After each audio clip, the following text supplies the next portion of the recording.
अस्सलाम वालेकुम। हुसन अब्बास तव्हांजी ख़िदमत में हाज़िर आहियां। हिकिड़ी ॻाल्हि नज़र आई त का बि हुकूमत जॾहिं पंहिंजी रिट क़ाइमु कंदी आहे, हुकुमरानी क़ाइमु कंदी आहे त उहा सचाई सां कंदी आहे, त उहा पंहिंजी रिट क़ाइमु कंदी आहे।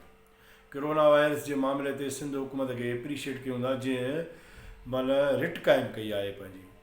इन मां साबित थियो त हुकूमत सभु कुझु करे सघे थी, पर हुकूमत सचाई जॾहिं नाहे कंदी त पोइ गुटको हलंदो रहंदो आहे, मेनपुड़ी हलंदी आहे, मंशात हलंदी आहे, चोरियूं धाड़ा फुरूं ॾोह सभु हलंदा आहिनि। कोरोना वायरस ते बि हुकूमत सचाई न करे हा, पर उनखे अफोर्ड नथी करे सघे हुकूमत, लाश नथी खणी सघे हुकूमत। इहा हुकूमत जी वॾी बर्बादी हूंदी, जंहिं करे हुकूमत पंहिंजी रिट क़ाइमु कई, ज़बरदस्त कयो हुकूमत, उनखे आउं एप्रीशिएट कयां थो। न कई त गुटको बंदि न करे सघी, न कई त ॾोह धाड़ा चोरियूं फुरूं रिश्वतूं ऐं जेके सिंध में जेके बर्बादियूं थियनि पियूं उहे न करे सघी आहे। उहा हुकूमत में उन जा मुफ़ाद आहिनि, छाकाणि त करप्शन जी आदत पियल आहे पीपल्स पार्टी जी हुकूमत खे। इहा ॿियनि खे बि आहे वसीला सिंध हुकूमत जान बूझ के ॾेई छॾिया आहिनि वफ़ाक़ खे, उहा सिंध हुकूमत जी मर्ज़ी आहे। चेयरमैन जेके आहिनि साबुण ते माण्हुनि खे जेको ज़लील कनि पिया, ख़ुदारा एक्सपायर साबुण, मुदे खार जी साबुण, उन ते तव्हां जेको आहे सॼी क़ौम खे हिकु साबुण ते हिकु सेल्फी। तव्हां चेयरमैन आहियो, तव्हांखे माण्हुनि वोट ॾिना आहिनि, पंहिंजनि माण्हुनि जी तज़लील कयो था। 2-2 करोड़ रुपया त मिलिया आहिनि ज़िले हुकूमतुनि खे, 1000 जो हिकु बैग, 1500 जो हिकु बैग, पोइ बि हिननि खे 50-50 लख करप्शन में बचनि था। इन करे इहे पैसा माण्हुनि जी ख़िदमत ते ख़र्चु कयो, माण्हुनि ते अहसान बि कयो, साबुण विझोनि, पाउ खंडु विझोनि, माण्हुनि जी तज़लील बि कयो था। भला जेकॾहिं तज़लील कयो था त माण्हुनि जी कंहिं चङा पैसा त ॾियो, उन्हनि खे उहो बैग सुठो ॾियो। उन करे मुंहिंजी चेयरमैन साहबनि खे गुज़ारिश आहे त माण्हुनि जी तज़लील न कयो। इहे तव्हांजा माण्हू आहिनि, इहो तव्हांजो राज न।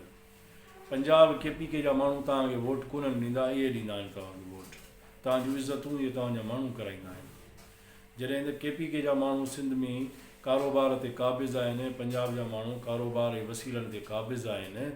पीपल्स पार्टी या तव्हां जेके चेयरमैन आहियो, जेके पीपल्स पार्टी जा एक्सरी चेयरमैन आहियो, उहे तव्हां कमु न करे सघिया आहियो। हीउ मौक़ो आहे माण्हुनि जी ख़िदमत कयो ऐं माण्हुनि जी तज़लील न कयो। 2-2 करोड़ मां तव्हांखे पोइ 25-30-40 लख रुपया बचनि था, इहे वञी तव्हांखे पंहिंजी अयाशियुनि ते ख़र्चु कयो, इलेक्शननि जा ख़र्च कढो, पर माण्हुनि जी ख़िदमत त सही तरीक़े सां कयो, माण्हुनि जी तज़लील त न कयो न। ऐं उमेदु कयां थो त माण्हू तव्हां मां ख़ुशि थींदा, तव्हां माण्हुनि जे लाइ बहितरीनु कमु करे सघंदव, तव्हां माण्हुनि जी सुठी ख़िदमत करे सघंदव। ऐं उमेदु आहे त तव्हां माण्हुनि जी तज़लील न कंदो, माण्हुनि जा सेल्फियूं ऐं फ़ोटा ऐं उनखे वरी सोशल मीडिया ते चाढ़णु, पोइ वरी ॿिए पासे सोशल मीडिया वारा वरी पोइ जेका तव्हां सां हालत कनि था उहा बि ॾिसण जहिड़ी आहे। ऐं हिकिड़ो सेठार जे इलाइक़नि जो को चेयरमैन आहे, हिकिड़ो साबुण जे थो बोस्के जो वॻो पातल आहे, चश्मो मुड़ुसु केॾो मथेर आहे, ऐं हिकिड़े साबुण ते उहो फ़ोटूं कढाए थो। धरतीअ जे वारस जी एॾी वॾी तज़लील थिए थी। उन करे तव्हां सचाईअ सां कमु कयो। सिंध हुकूमत पाण बि करप्ट आहे, तव्हांखे बि करप्शन जे लाइ उन ॾोकड़ ॾिना आहिनि, पर उनजो कुझु हिसो त माण्हुनि ते पहुचणु खपे।